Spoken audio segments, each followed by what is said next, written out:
11월 18일 논리적 사고와 합리적 비판 제10주차 첫 번째 시간 강의를 시작하도록 하겠습니다. 오늘 제가 여러분하고 함께 나눌 시사의 과학에 관한 부분은 어제 중앙일보에 실렸던 기사의 내용입니다. 21년 11월 17일 중앙일보 뉴스 가운데서 제목이 러시아 위성의 요격 시험으로 1,500개의 파편이 쏟아져서 우주 정거장이 한때 비상이 걸렸었다라는 제목의 기사가 가장 먼저 들어왔습니다. 이 내용을 살펴보면 이 러시아가 14일 밤에서 15일 사이에 자기 나라의 위성인 코스모스 1408 인공위성을 위성 요격 미사일로 파괴하였다라는 내용입니다. 이 파괴된 코스모스 인공위성은 1982년에 발사되어서 몇 년 전에 수명을 다한 첩보 위성이었습니다. 마지막 관측 당시 지상으로부터 485km의 저궤도를 돌고 있었습니다. 이 위성은 곧 지구 궤도에 진입하여 스스로 소멸될 위기에 있었습니다. 그런데 소련이 이 인공위성을 상대로 위성 요격 실험을 했다라는 것입니다. 문제는 이 요격으로 인하여서 이 인공위성이 1,500개 이상의 파편이 생김으로 인하여서 이 파편이 다른 인공위성이나 우주 정거장에 심한 위험을 초래하였다라는 것입니다. 지구상에서의 이런 파편들은 큰 위험이 되어지지 않지만 우주 공간에서는 저항이 없기 때문에 총알보다도 7배에서 8배의 빠른 속도로 움직이고 있기 때문에 1cm 정도의 작은 파편이라도 우주 정거장이나 인공위성에 심각한 파괴를 가져올 수 있는 위력을 갖고 있는 것을 볼 수 있습니다. 오늘 여러분이 새롭게 들을 용어 중에 하나가 테슬러 중후군이라는 단어입니다. 테슬러 중후군은 1978년에 미국 항공우주국의 과학자였던 도널드 테슬러 박사가 발표한 내용입니다. 우주에서 공전하고 있는 쓰레기들이 서로 부딪힐 경우 영세 충돌로 쪼개진 잔해들이 마치 하나의 고리처럼 지구를 감싸서 앞으로 우주로 나아가는 길목을 차단할 수 있다라는 내용입니다. 이 당시에는 어, 인공위성이나 우주선이 별로 많지 않은 시기였기 때문에 많은 사람들이 이 이야기에 귀를 기울이지 않았었습니다. 그런데 차츰 인공위성과 우주선의 발사에 횟수가 빈번해지자 점점 이러한 위험이 실존하게 되어진 것을 볼 수 있습니다. 지금 여러분이 보고 있는 것이 우주의 쓰레기의 증가량을 보여주고 있습니다. 왼편의 그래프가 급격하게 상승하고 있는 것을 보고 또 오른쪽 편에는 나사가 작성한 우주 쓰레기의 분포들을 보여주고 있는 것을 볼 수 있습니다. 이러한 우주 쓰레기를 대상으로 한 영화가 제작되기도 했는데 2013년에 영화 그래비티라는 영화가 있었습니다. 산드로 블록이 또 주연하였던 또 조지 클루니가 주연하였던 영화인데 이때의 허블 망원경을 수리하는 도중에 이런 우주 파편으로 인하여서 심각한 위험에 처해진 이런 상황들을 그린 공상 과학 영화였습니다. 이 미국의 영화뿐만 아니라 올해 2월 5일 날 넷플릭스에서 승리호라는 우리나라의 최초의 SF 영화가 어, 올라와 있었습니다. 이 승리호라는 이 영화의 내용도 우주의 쓰레기를 배경으로 하고 있습니다. 이 영화에서는 송중기가 조종사인 태호 역할을, 또 김태리가 수행단 두목의 역할을, 또 어, 진성규 씨가 타이거 박으로 기관사의 역할을, 또 유해진이 로봇 업둥이의 역할을 감당하면서 만든 영화였습니다. 앞으로 미래에 우주의 쓰레기가 너무 많이 생기기 때문에 이런 것을 전문적으로 수집하고, 또 이런 것을 모으는 것을 업으로 하는 이런 직업군이 생긴다라는 것을 가정하여서 만든 영화인 것을 볼 수 있습니다. 혹시 이정우 학생, 네, 네, 혹시 영화 그래비티 또는 제가 오늘 방금 소개했던 승리호라는 영화를 본 기억이 있나요? 아니요, 저는 보지 못했습니다. 아, 네, 우주 그 SF물은 별로 이렇게 가까이 하지 않는 것 같아요. 그래서 그런데 이 우리나라에서 만든 이 승리호는 넷플릭스에서 1위도 한 30여 개국이 넘는 나라에서 차지했을 정도로 저예산으로 만든 영화이지만 매우 시적절하게 또 효과적으로 잘 만든 영화로 알려지고 있습니다. 우리가 중요한 것은 이렇게 어, 인류가 인공위성을 많이 쏘아 올리고, 또 우주선을 우주에 올려 보내면서 차츰차츰 우주에 이런 쓰레기들이 가득 차게 되어서 테슬라 중후군이라는 또 인류가 생각지 못한 재앙이, 또 위험이 발생할 수도 있다라는 것을 우리에게 알려주고 있습니다. 우리 지구조라는 단어, 또 오늘 배운 캐슬러의 증후군이라는 시사적인 이런 용어들도 여러분이 기억해 주면 이번 시간에는 8장 추론을 평가하기 단원 4 연역적 타당성에 대해서 알아보도록 하겠습니다. 교재 155페이지 첫 번째 줄에 보면 예제 1, 앤디는 배시보다 키가 크며 배시는 찰리보다 키가 크다. 따라서 앤디는 찰리보다 키가 크다 라는 논증이 있습니다.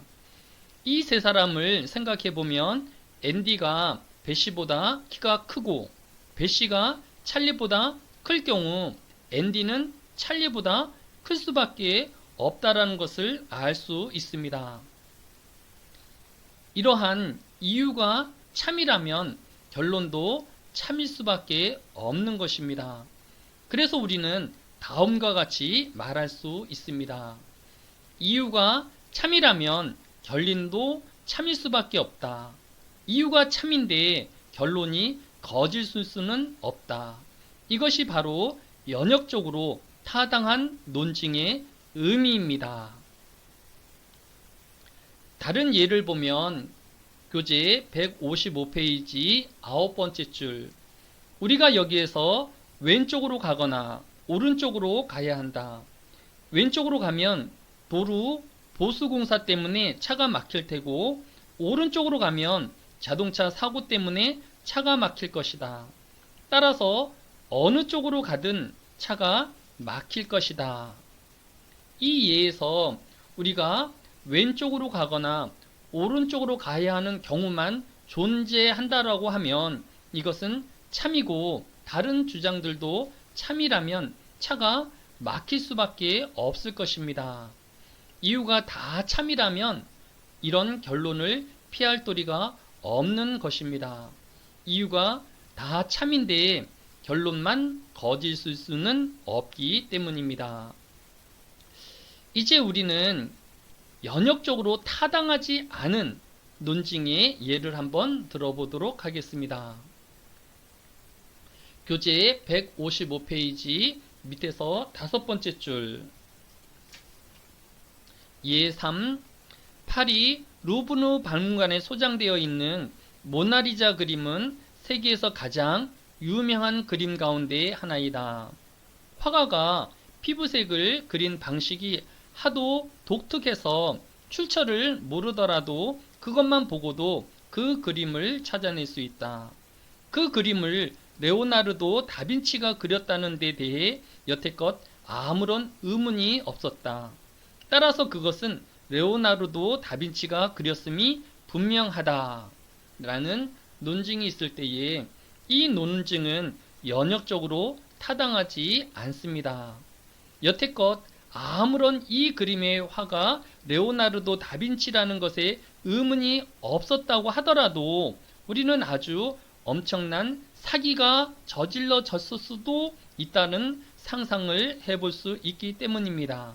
따라서 이 논증은 연역적으로 타당하지 않다고 말해야 합니다. 이와 같이 가능성이 아주 낮기는 하지만 전체가 모두 참인데도 불구하고 결론이 거짓일 수도 있다라는 것을 알아야 합니다. 논증이 연역적으로 타당한지를 결정하려면 이유가 다 참인데도 결론이 거짓일 수 있는지를 생각해 보아야 합니다. 단원 5. 연역적 타당성과 논증 형식. 우리는 8장을 시작하면서 논증에는 서로 다른 형식이 존재한다고 하였고 논증은 서로 다른 구조를 지니고 있다고 하였습니다. 흥미롭게도 어떤 내용을 다루든지 간에 같은 구조를 지니는 논증은 연역적으로 타당한 논증 형식이 존재합니다. 마치 공식과 특정한 형식 구조를 갖고 있어서 항상 같은 값을 갖게 되어지는 것입니다. 이에 대한 구체적인 예를 살펴보도록 하겠습니다. 교재 157페이지 첫 번째 줄 예 4번을 보면 자동차가 소비하는 연료를 크게 줄이지 않는다면 배기가스가 온실층을 계속 파괴할 것이다. 그렇게 된다면 피부암 발생이 크게 늘어갈 것이다. 그렇게 된다면 피부암으로 죽는 사람이 늘어날 것이다. 따라서 자동차가 소비하는 연료를 크게 줄이지 않는다면 피부암으로 죽는 사람이 늘어날 것이다. 이 논증은 다음과 같은 형식을 가지고 있습니다. A. 자동차가 소비하는 연료를 크게 줄이지 않으면 B. 배기가스가 오존층을 파괴할 것이다. C. 그러면 피부암이 크게 늘어날 것이다. D. 그렇게 된다면 피부암으로 죽는 사람이 늘 것이다. 따라서 자동차가 소비하는 연료를 줄이지 않으면 피부암으로 죽는 사람이 늘 것이다 라는 논증은 꽤 길지만 문자 A에서 D의 구조를 이용해 이 논증의 구조를 드러내 보면 이유가 참일 경우 결론도 참일 수밖에 없다라는 것을 쉽게 알 수 있습니다. 그리고 이런 형태를 갖는 논증은 모두 참이라는 것을 쉽게 알 수 있을 것입니다. 다른 형태의 논증을 살펴보겠습니다. 교재 157페이지 밑에서 8번째 줄에 보면 예 5. 자동차가 소비하는 연료를 크게 줄이지 않는다면 배기가스가 오존층을 계속 파괴할 것이다. 자동차가 소비하는 연료를 크게 줄이지 않는 것이다. 따라서 배기가스가 오존층을 계속 파괴할 것이다 라는 논증을 보면 이 논증의 형식은 A. 자동차가 소비하는 연료를 크게 줄이지 않는다면 B. 배기가스가 오존층을 계속 파괴할 것이다. A 따라서 B, 즉 자동차가 소비하는 연료를 크게 줄이지 않을 것이다. 따라서 배기가스가 오존층을 계속 파괴할 것이다. 로 A면 B, A 따라서 B의 형식을 가지고 있는 것을 볼 수 있습니다. 이유가 참이라면 결론도 참일 수밖에 없습니다. 이것은 아주 자주 쓰는 논증의 형식이기 때문에 전건 긍정식이라는 특수한 이름이 붙어 있습니다. 따라서 이러한 구조의 논증을 가지고 있는 논증은 참이라고 이야기할 수 있습니다. 158페이지 두 번째 줄에 보면 의성어가 실제로 자연의 소리를 모방한 것이라면 의성어는 세계 어느 나라에서도 똑같거나 적어도 비슷해야 할 것이다.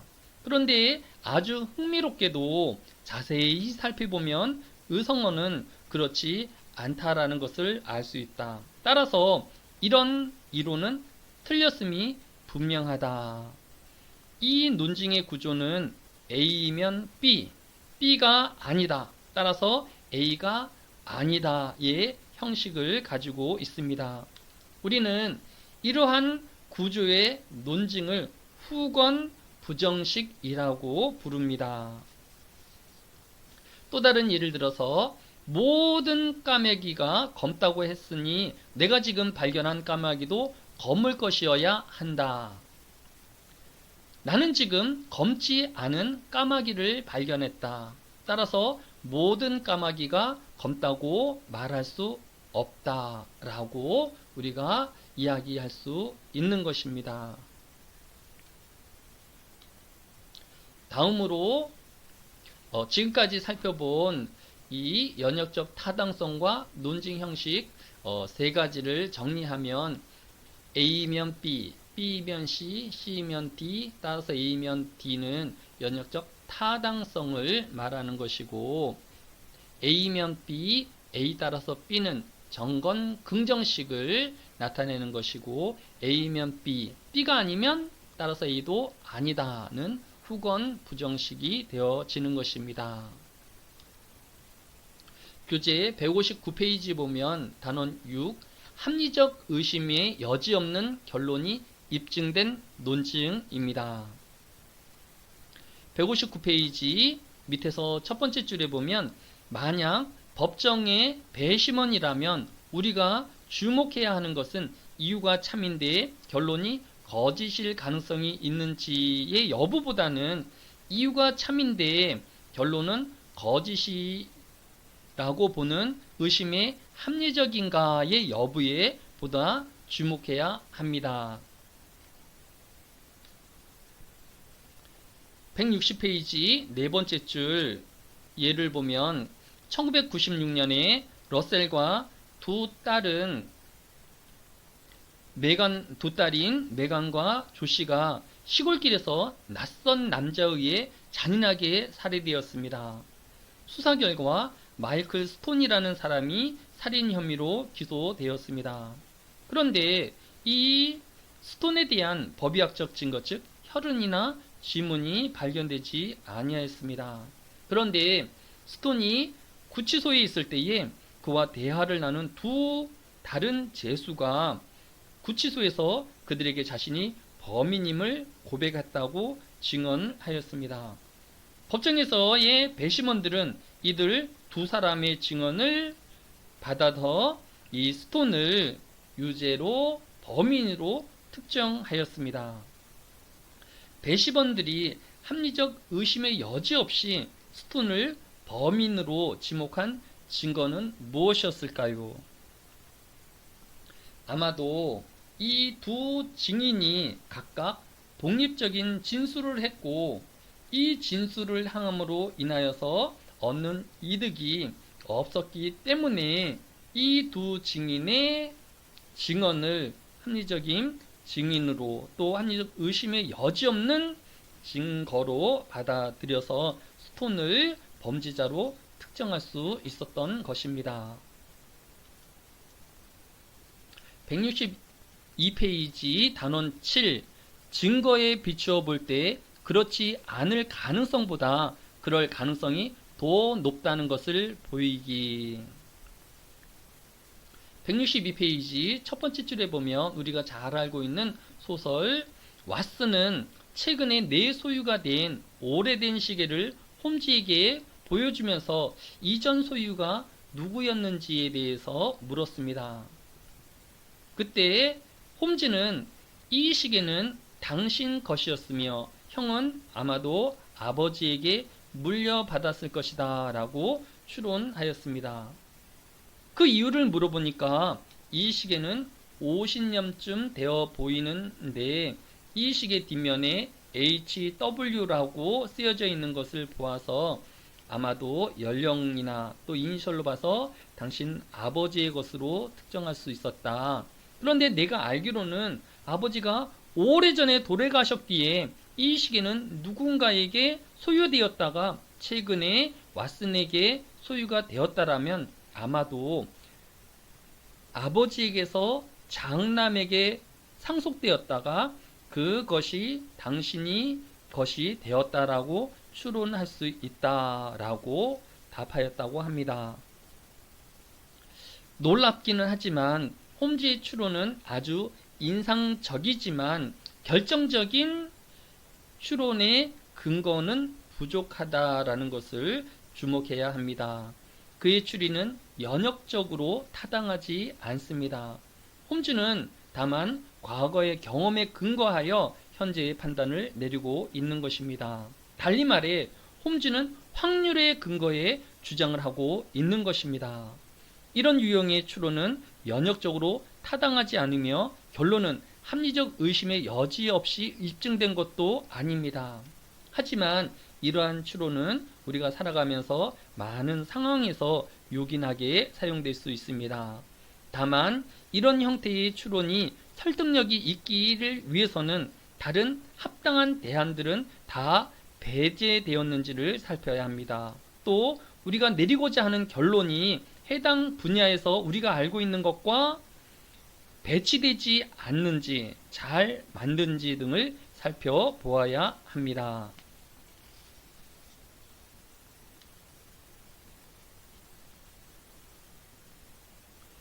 164페이지 밑에서 10번째 줄에 보면 특정 사안에서 추론이 받아들일 만한가를 정하는 데 적용되는 기준이 맥락에 따라 다를 수 있지만 그것은 또한 배경 지식이나 특정 주제에 따라서도 다를 수 있다라는 것에 유념해야 할 것입니다. 네, 워크샵은 이번 주에 제가 디자인해서 다음 시간에 이렇게 올려놓도록 하겠습니다. 네, 오늘 수고 많았습니다. 고생했습니다. 수고하셨습니다. 네, 김토 학생 애썼어요. 고생했습니다. 예. 교수님, 네, 그러면 이번 주 워크숍이 있는 거죠? 이번 주 워크샵은 따로 없습니다. 제가 공지를 할게요. 이번 주 워크샵은 따로 수행하지 않는다고 좀 하겠습니다. 제가 대신에 이번 주에 팀 구성을 해서 여러분한테 알려줄 거예요. 네. 네, 그러니까 따로 이제 해야 될 워크샵은 없어요. 아, 그럼 다음 주부터 저희 팀 프로젝트 진행하는 건가요? 네네네네. 이제 그러면 팀, 팀플을 조금 여러분이 그런 다른 팀 과제처럼 이렇게 하지 않고 개별 팀 과제 하는 형식으로 할 수 있도록 제가 디자인을 한번 해볼게요. 아, 감사합니다. 그러면은 워크숍은 따로 없고 나중에는 팀플만 있는 거죠? 네. 감사합니다.